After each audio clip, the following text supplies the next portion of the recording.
Hey, good morning, everybody. So we are here for part two of my campaign for the National Suicide Awareness Week in honor of my brother, Guy Jonathan Crawford.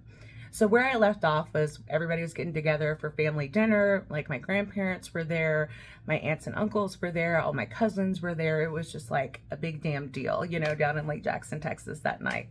And everybody was going their separate ways. My cousin Michael had ridden there with my brother, and so they had went home that night.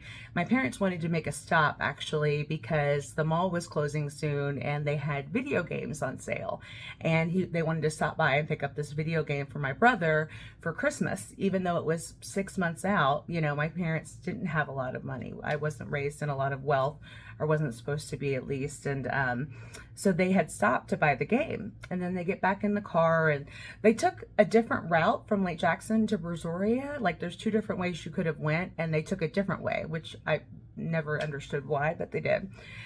And so as they were driving down 332, heading to Brazoria, it was dark. There were no street lights, there was nobody really around. It was late, it was after 9 o'clock.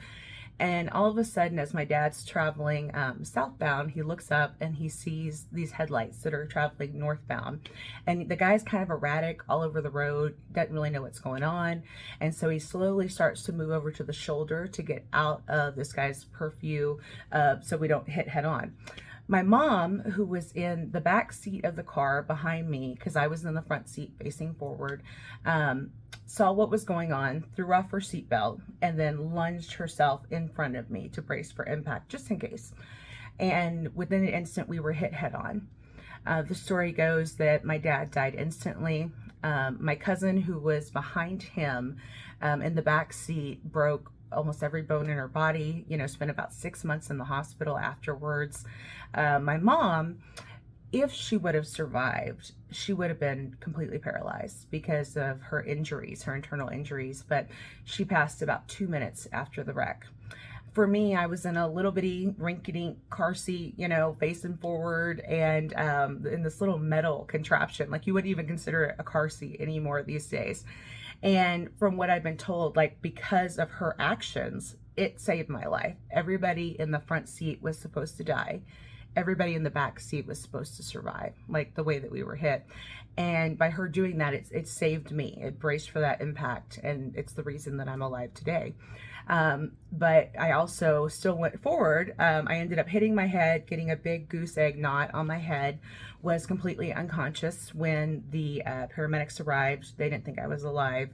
I had a broken arm, a broken leg, some injuries to my spine that I'm still dealing with today, which we'll talk about later. It was a horrific scene from what I've been told. The guy who hit them like stumbled out of his car, nothing, no bruises, no injuries, no nothing. And it's important to note too that he was actually the son of a district county judge. And so that really played a big part. He got taken to the hospital that night to get checked out. They did a blood draw. I found out years later that he was high on cocaine and very intoxicated. But, because his grandfather was who he was, and we're in small town Texas, the blood work got magically lost, whoop, poof, gone. And because there were no true witnesses, to the wreck, when we did finally go to trial, he got completely off, essentially. He only got sentenced with 3 months in jail for vehicular manslaughter, but only ended up serving out 3 weeks. And the reason for that is because, well, as I mentioned, my grandfather built the first boat marina down in Freeport, Texas. He was a very predominant man, knew a lot of important people, So we may not have had a lot of money, but we had a lot of friends. And he just happened to know the warden at the prison that this guy was at. And I won't go into too grotesque details, but long story short, he became a lot of people's girlfriend, but used that to get out early. So he only served 3 weeks, and then he did a year of probation, and that was it. So after that night, my aunt and uncle, my mom's sister and brother-in-law moved into their house. Literally changed nothing about their lives. My aunt, adopted mom, took over the flower shop like the very next day, just picked it back up. and kept us in the same house, the same room, the same bed.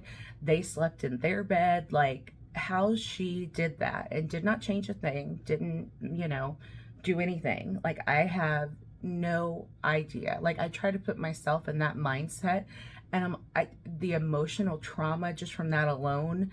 And then the fact that, like, we didn't have a therapist, we didn't have an attorney, we didn't have really any support or anything, for our family to help us navigate anything at all. And so we were just kind of on it on our own, going forward with our life. So thanks guys so much for tuning in to part 2. I love doing this. It's really fun to share my story. And as my therapist tells me now, it's good for me. So I appreciate it. Again, I have to always shamelessly plug our Walk Like Mad team, the Crawford Legacies, that we're doing in honor of Leslie, Joe, and Guy Crawford. This year, our fundraising goal is about $5,000. We had about a month left. So if you know anybody or know anybody who needs a tax write-off, think of me. All right, thanks guys. Have a great day.